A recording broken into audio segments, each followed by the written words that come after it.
Lahat tayo ay may kaibigan sa online game na namimiss natin. Yung isang kaibigan na laging naka-online tuwing bubuksan mo ang game.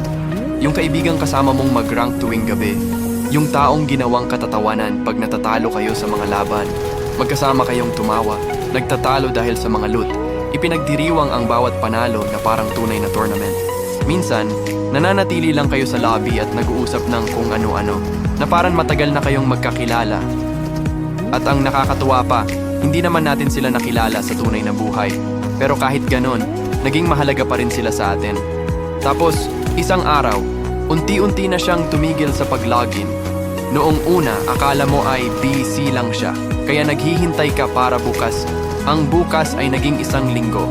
Ang linggo ay naging mga buwan.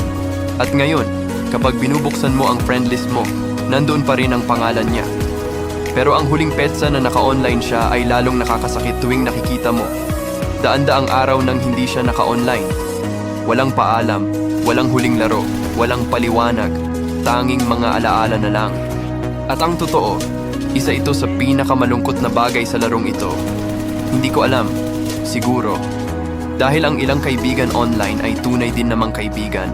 Ako nga pala si Ru, Ultimate Camper ng PUBG Mobile.